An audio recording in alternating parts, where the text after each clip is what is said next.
안녕하세요. 책 읽어주는 꿀잠 DJ입니다. 오늘도 레드먼드의 앤 이어서 읽어드릴게요.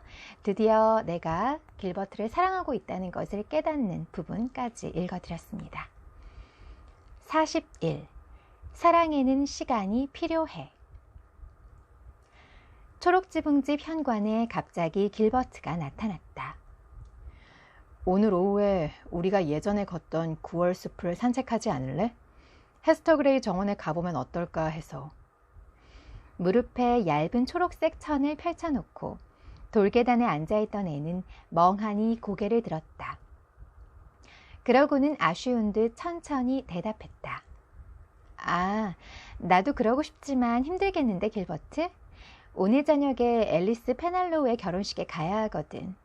지금은 이 옷을 손봐야 되고 손질이 끝나면 외출 준비를 해야 돼. 정말 미안해. 나도 산책하고 싶은데. 그럼 내일 오후는 어때? 길버트가 별로 실망하는 기색 없이 물었다. 그래, 괜찮을 거야. 그러면 나도 집에 가서 내일 할 일을 미리 해놔야겠어. 오늘 밤 앨리스 페날로우가 결혼하는구나. 올여름엔 결혼식에 3번이나 참석하게 생겼네. 필의 결혼, 제인의 결혼, 앨리스의 결혼. 제인이 결혼식에 날 초대하지 않은 일은 참 유감이었어. 앤드루스 집안의 그 많은 친척들을 초대해야 했으니 제인을 탓할 수만은 없을 거야. 집에 손님이 다 들어설 자리가 없을 정도였다니까. 난 제인의 오랜 친구로 초대받는 영광을 얻은 거지. 적어도 제인의 입장에서는 그랬겠지. 앤드루스 부인이 나를 초대한 이유는 제인의 화려한 모습을 자랑하기 위해서였을 테였지만 말이야.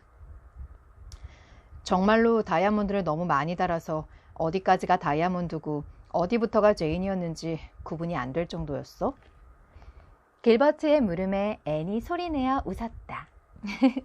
확실히 다이아몬드를 굉장히 많이 달긴 했어. 그 많은 다이아몬드랑 흰 공단 드레스와 명주망사, 레이스, 장미꽃과 오렌지꽃에 파묻혀서 자그마한 제인이 잘 보이지 않을 정도였어.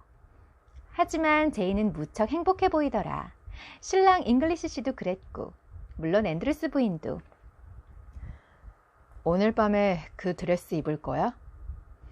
길버트가 주름 장식이 달린 드레스를 내려다보며 물었다. 예쁘지 않아? 그리고 머리엔 출연화를 꽂을 거야. 지금 유령의 숲에는 출연화 천지거든. 길버트는 문득 앤이 팔과 목을 드러내고 초록색 드레스를 입은 모습을 그려보았다. 빨간 머리에 흰 꽃을 꽂은 모습은 눈부시도록 아름다웠다. 하지만 그는 가볍게 고개를 돌렸다. 그럼 내일 올게. 오늘 밤 즐겁게 보내. 앤은 성큼성큼 걷는 길버트의 뒷모습을 바라보며 한숨을 내쉬었다. 길버트는 다정했다. 아주 다정했다. 지나치게 다정했다. 길버트는 몸이 회복된 뒤로 초록지붕집에 자주 찾아왔고 예전의 우정이 되살아나는 것 같았다. 그러나 이제 앤은 그걸로 만족할 수 없었다. 사랑의 장미에 비하면 우정의 꽃은 창백하고 향기가 없었다. 그리고 앤은 길버트가 자기한테 우정이 아닌 다른 감정은 못 느끼는 것이 아닐까 하는 의심이 들기 시작했다. 평범한 날이 밝는 가운데 그 황홀한 아침의 빛은 사그라들었다. 앤은 과거에 저지른 실수를 되돌릴 수 없을 거라는 두려움에 휩싸였다. 결국 길버트가 사랑하는 사람은 크리스틴인 듯 했다. 앤은 불안한 소망을 마음속에서 솎아내고 사랑의 자리에 일과 야망이 들어서는 미래를 그려보려고 노력했다. 대단히 훌륭한 정도는 아니어도 교사 일을 잘할 수 있을 것이다. 그리고 문학 소품의 성공은 문학이라는 성스러운 세계에서 꿈을 꽃피울 좋은 징조였다. 하지만 초록색 드레스를 들자 다시 한숨이 나왔다. 다음 날 오후 길버트가 초록지붕 집에 가니 앤이 기다리고 있었다. 어젯밤 즐거운 시간을 보낸 앤은 새벽처럼 청초하고 별처럼 예뻤다. 초록색 드레스 차림이었다.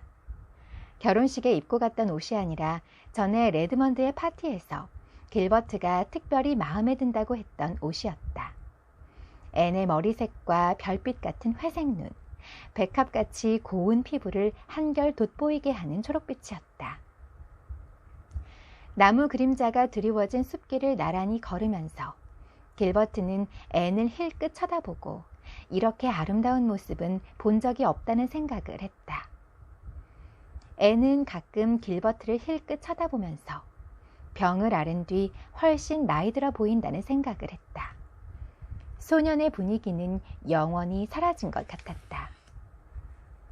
아름다운 날이었고 길도 아름다웠다. 헤스터의 정원에 도착해서 낡은 벤치에 앉는 게 아까울 정도였다. 하지만 그곳도 아름다웠다. 오래전 다이애나, 제인, 프리실라와 소풍을 나와 이 자리를 찾아냈던 그날만큼이나 아름다웠다. 그때는 수선화와 바이올렛이 예쁘게 피었는데 지금은 구석에 곽꽃이 활짝 피어 있었다. 예전의 매력을 풍기는 자작나무 계곡에서 숲을 지나 실개천 흐르는 소리가 들렸다. 상큼한 공기에는 바다의 일렁임이 넘쳐났다. 뒤쪽으로 오랜 세월 햇빛에 뿌옇게 바랜 울타리가 들판을 에워싸고 있었고 언덕에는 가을 구름이 들이운 그늘이 뒤덮여 있었다. 서풍이 불어와 옛 꿈이 되살아났다. 앤이 나지기 말했다. 저 작은 계곡 너머 푸른 아지랑이 속이 꿈이 이루어지는 땅이라는 생각이 들어. 이루지 못한 꿈이 있니, 앤? 길버트가 물었다. 패티의 집 과수원에서 둘이 만났던 그 슬픈 저녁 뒤로 들어보지 못했던 그 말투 때문에 앤의 심장이 마구 뛰었다. 하지만 앤은 짐짓 가볍게 대답했다. 당연하지. 누구나 그렇잖아. 우리가 꿈을 다 이룬다고 해서 반드시 좋은 것만은 아닐 거야. 이룰 꿈이 없다면 죽은 거나 마찬가지일 테니까. 곽꽃과 고사리에서 좋은 향기가 나는데 향기를 냄새 맡을 뿐만 아니라 눈으로도 볼 수 있다면 좋겠어. 틀림없이 굉장히 아름다울 거야. 길버트는 피하지 않을 작정이었다. 길버트가 천천히 말했다. 내게는 꿈이 있어. 이루지 못할 것 같은 때가 자주 있긴 했지만 계속 그 꿈을 가지고 있지. 나는 벽난로가 있고 고양이와 개가 있고 친구들의 발자국 소리와 네가 있는 가정을 꿈꿔. 앤은 말하고 싶었지만 적당한 말이 생각나지 않았다. 행복이 파도처럼 덮쳐왔다. 겁이 날 지경이었다. 너한테 2년 전에도 물어봤어, 앤. 오늘 다시 물어본다면 다른 대답을 해주겠니?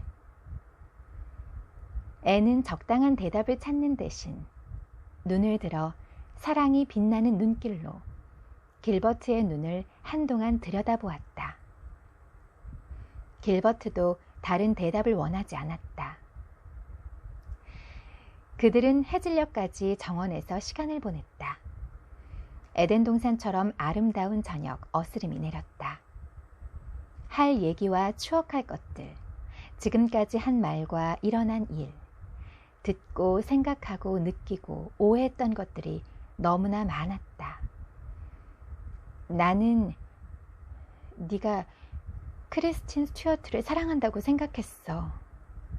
앤이 말했다. 자기 역시 로이 가드너를 사랑한다고 길버트가 믿게 했으면서도 앤은 원망조로 말했다. 길버트가 소년처럼 웃었다. 크리스틴은 고향에서 다른 사람하고 약혼했어.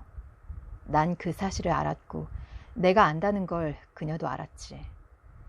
크리스틴의 오빠는 졸업하면서 나더러 여동생이 다음 겨울에 음악 공부를 하러 킹스포트에 온다면서 잘 돌봐달라고 부탁했어. 누이가 아는 사람이 없어서 무척 쓸쓸해할 거라고. 그래서 부탁을 들어줬지. 그리고 크리스틴이 좋았어.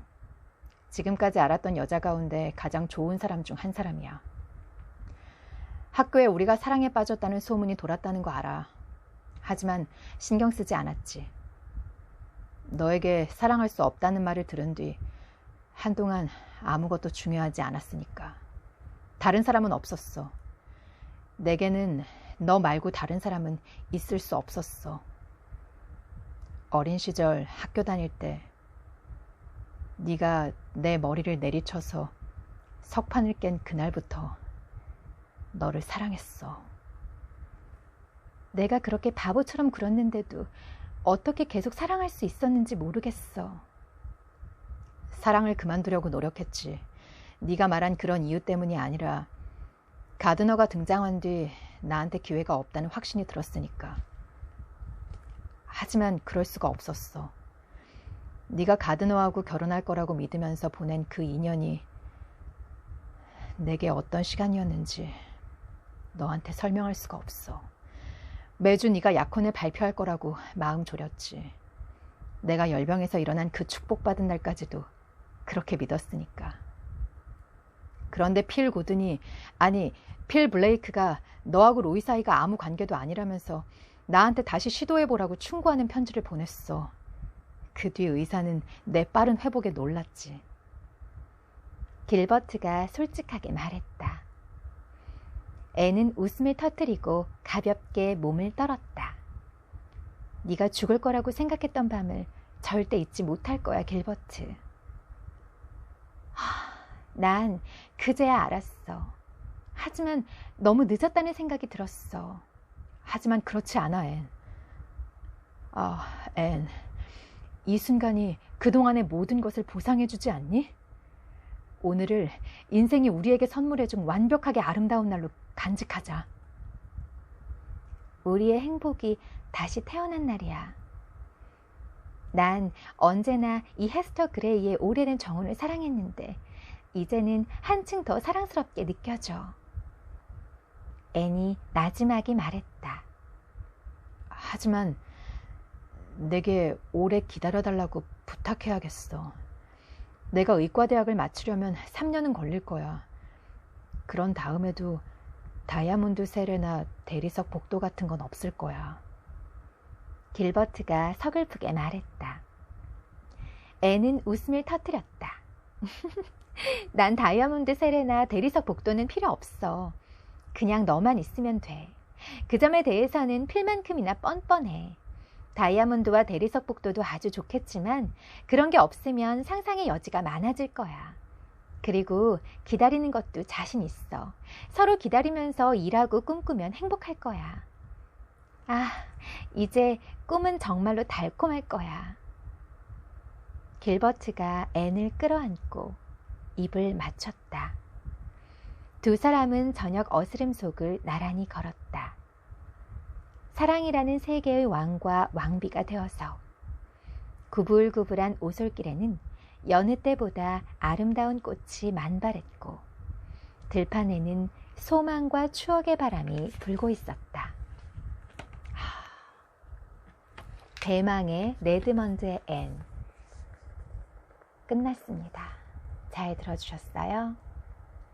잘 들어주셨죠? 말이 이상했어. 잘 들어주셨어요? 잘 들으셨죠? 제가 너무 이야기에 빠져 있다가 멘트가 말렸네. 길버트 진짜 멋있죠. 그러니까 그 크리스틴 스튜어트의 동생에게 부탁을 받아서 그냥 그 누이를 친구를 잘 지켜주고 돌봐줬던 것 뿐이지 사랑했던 감정은 아니었던 거죠. 어떻게 길버트는 그 석판으로 앤이 어렸을 때 자기 머리를 내려치는 순간부터 한결같이 한 여자만을, 오로지 앤만을 사랑할 수 있었을까요? 여기 표지에 보시면 보이실 텐데 이 먼 곳을 바라보는 아름다운 앤을 쳐다보고 있는 이 사람이, 이 남자가 그러니까 길버트인 것입니다. 너무너무 재밌고 로맨틱하고 정말 사랑이 가득한 편이었습니다. 레드먼드의 앤. 저도 재밌었고 또 들어주시는 분들도 다 너무너무 재밌게 들어주시고 따뜻하고 응원이 되는 힘이 나는 그런 글들을, 댓글들을 많이 달아주셔서 읽는 동안 저도 굉장히 행복했던 그런 책이에요. 그 다음 책은 어떤 책을 읽어드릴까 하다가 그래도 어쨌든 레드먼드의 앤, 에이버니의 앤, 안녕 앤, 요 시리즈를 다 굉장히 많이 사랑해 주셨기 때문에 요거를 한번 골라봤어요. 빨간머리에는 사실 안 읽어보신 분이나 뭐 책으로 접하지 않으셨더라도 만화 영화를 통해서 모르는 분들은 없으실 것 같은데 그래도 어쨌든 앤 시리즈고 그리고 시작이 바로 이 책이잖아요. 그래서 한번 꼽아봤습니다. 만약에 듣고 싶은 책이 있으시다 하시면 저에게 댓글로 남겨주시면 제가 컨택을 해서 한번 읽어보도록 하겠습니다. 빨간 머리 앤. 두구두구두구두구. 이 책도 좋아해 주셨으면 좋겠어요. 그럼 제가 쭉 해서 읽어드릴 수 있을 텐데 뭐 N 시리즈 그동안 너무 들어서 지겨워요. 그러면 제가 멈출게요. 항상 말씀드리지만 저희는 대형 학원이 아니라 소수정의 과외이기 때문에 저는 학생들에게 맞춰드릴 의향이 너무너무 있습니다. 여기 N과 에이버니의 사람들, 여기 지은이가 아니지, 등장인물 소개되어 있는 거 보이시죠? 앤 셜리, 마릴라 커스버트, 매튜 커스버트, 다이애나 베리, 길버트 블라이드, 레이첼 린드 부인. 그러니까 우린 이미 다 끝까지 읽었기 때문에 길버트 블라이드하고 앤 셜리가 서로 사랑하는 사이가 되고 부부가 된다는 것까지 알고 있지만 이 책은 길버트 블라이드하고 앤 셜리의 첫 그 만남이 나오게 되겠네요. 읽어드리겠습니다. 챕터 1은 많이들 들으셨을 것 같아요. 빨간 머리 앤 치면 거의 처음에 나오는 게 이 챕터더라고요. 레이첼 린드 부인이 놀라다. 그래서 저는 2부터 읽어드리겠습니다. 그리고 사실 1은 그렇게 굉장히 중요하진 않아요. 그냥 린드 부인이 매슈 커스버트가 어딜 저렇게 급하게 가나 라고 생각하는 부분이 그냥 길게 늘어져 있는 그런 내용 같아요. 2. 매슈 커스버트가 놀라다. 맞아, 목 좀 축이고 갈게요.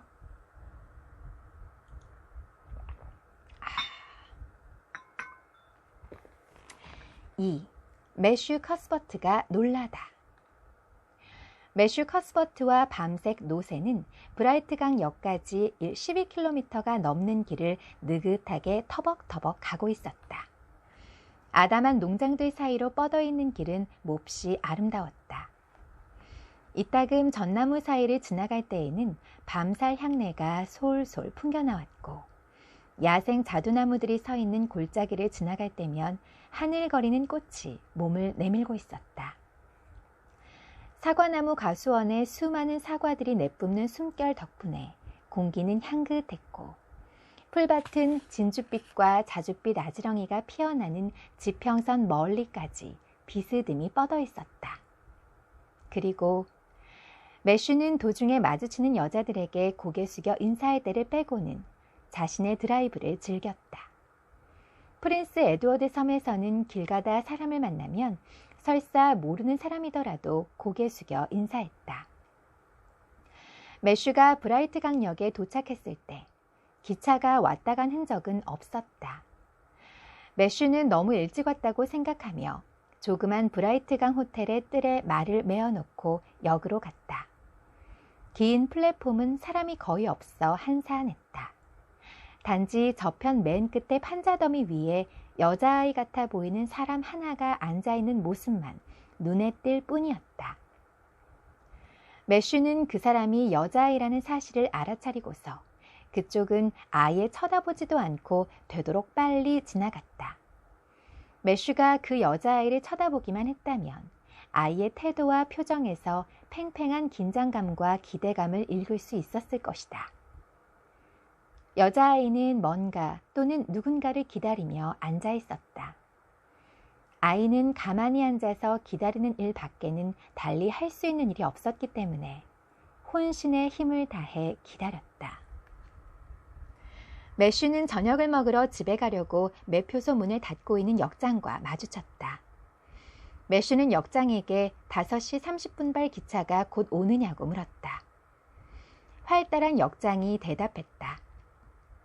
5시 30분발 기차는 아까 들어왔다가 30분 전에 떠났는데요. 그런데 어떤 승객이 당신이 데려갈 여자아이 한 명을 내려놓고 갔어요. 그 아이는 저 바깥 판자더미에 앉아 있어요. 내가 숙녀 대합실로 가라고 했는데도 자기는 밖에 있고 싶다고 심각하게 말하더군요. 상상력을 발휘할 범위가 더 넓거든요 하면서요. 분명히 그 아이는 괴짜일 겁니다. 매슈가 멍하니 말했다. 여자아이가 아닐 텐데. 내가 데리러 온 아이는 남자아이요. 남자아이가 와 있어야 하는데. 알렉산더 스펜서 부인이 노바스코샤에서 남자아이를 데려다 주기로 했거든요. 역장이 휘파람을 불었다. 무슨 오해가 있었던 것 같군요. 스펜서 부인은 저 여자아이를 데리고 기차에서 내려 나한테 맡겼어요. 당신과 당신 여동생이 고아원에서 저 애를 입양했다면서 곧 데리러 올 거라고 하면서요. 내가 아는 건 그게 전부예요. 이곳에 다른 고아는 한 명도 숨겨놓지 않았어요. 매슈는 마릴라가 곁에서 이 난감한 사태를 수습해주면 얼마나 좋을까 생각하며 힘없이 말했다. 이해가 안 가는군. 역장은 태평스레 말했다. 글쎄요. 저희한테 물어보는 게 좋겠는데요. 저희도 분명 입이 있으니 어찌된 일인지 설명해 줄 수 있지 않겠어요? 혹시 당신들이 바라던 남자아이가 고아원에 없었을 수도 있잖아요. 역장은 배가 고픈지 이내 성큼성큼 걸어가 버렸고 운이 사납게도 매슈 혼자 호랑이 굴에 들어가는 것보다 더 어려운 일을 해야 했다. 여자아이, 더구나 낯선 여자아이. 그것도 고아 여자아이에게 걸어가서 왜 남자아이가 아닌지를 따져야 했다. 매슈는 돌아서며 속으로 끙 하고 앓는 소리를 내지르고는 아이를 향해 어기적 플랫폼을 내려갔다. 여자아이는 매슈가 자기 옆을 지나쳐간 뒤로 줄곧 매슈를 지켜보았고 지금도 지켜보고 있었다. 매슈는 아이를 쳐다보지 않았다. 설령 쳐다봤다고 해도 그 아이의 생김새는 별로 눈에 들어오지 않았을 것이다. 그러나 보통 사람들 눈에는 이러한 모습으로 비쳤을 것이다. 11살쯤 된 어린아이는 짤막하고 딱 달라붙는 면모 교직물로 만든 보기 흉한 황갈색 원피스를 입고 있었다. 빛바랜 갈색 세일러 모자 아래에는 두 갈래로 따은 순 많은 새빨간 머리를 길게 늘어뜨리고 있었다. 조그맣고 하얀 아이의 얼굴은 야윈데다 죽은 게도 많았다. 입도 크고 눈도 컸는데 그 눈빛은 햇빛이나 주위 환경에 따라 초록빛도 나고 잿빛도 났다. 지금까지는 보통 사람 눈에 비친 모습이다. 그러나 유별난 사람의 눈에는 달리 보였을 것이다. 아주 날카롭고 단호한 턱과 명랑하고 생기 넘치는 커다란 눈, 귀엽고 감정이 풍부한 입과 넓고 둥근 이마를 가진 아이로 말이다. 간단히 말해서 식별력 있는 별난 관찰자라면 매슈 커스버트가 이다지도 우스꽝스럽게 두려워하는 이 집 없는 여자아이의 몸에 평범하지 않은 영혼이 깃들어 있다고 단정할지도 모르겠다. 다행히도 매슈는 먼저 말을 걸어야 하는 곤혹스러움에서는 구원을 받았다. 여자아이는 매슈가 자기에게 다가온다는 걸 확신하자마자 볕에 그을린 야윈 손으로 낡아빠진 구식 여행 가방을 들고 일어나 매슈에게 손을 내밀었다. 아이는 유난히 낭랑하고 듣기 좋은 목소리로 말했다. 초록지붕집의 매슈 커스버트 아저씨죠? 만나서 정말 반가워요. 혹시 아저씨가 데리러 오지 않을까봐 걱정하면서 아저씨가 오실 수 없는 갖가지 상황을 상상하고 있었어요. 만약 오늘 밤에 아저씨가 데리러 오지 않는다면 기찻길을 따라 내려가 저 모퉁이에 있는 커다란 양벚나무 위에서 밤을 지낼 생각이었어요. 저는 하나도 무섭지 않아요. 하얀 벚꽃이 활짝 핀 나무에서 달빛을 받으며 잠자는 것도 멋진 일이잖아요. 대리석으로 꾸민 홀에서 묵는다고 상상할 수도 있을 거예요. 그렇죠? 그리고 아저씨가 오늘 밤에 못 오신다고 해도 내일 아침에는 틀림없이 오실 거라고 생각했어요. 매슈는 말라빠진 작은 손을 어색하게 잡으며 당장에 어떻게 할지를 정했다. 눈을 반짝반짝 빛내는 이 아이에게 자기 입으로는 도저히 오해가 있었다고 말할 수 없었다. 아이를 데리고 집으로 가서 마릴라에게 그 얘기를 해주라고 할 작정이었다. 어떤 오해가 있었든 이 아이를 역에 버려두고 갈 수는 없었다. 그러니 초록지붕집에 무사히 도착할 때까지는 모든 질문과 대답을 미루는 게 나았다. 매슈는 쭈뼛쭈뼛 말했다. 늦어서 미안하다. 따라오너라.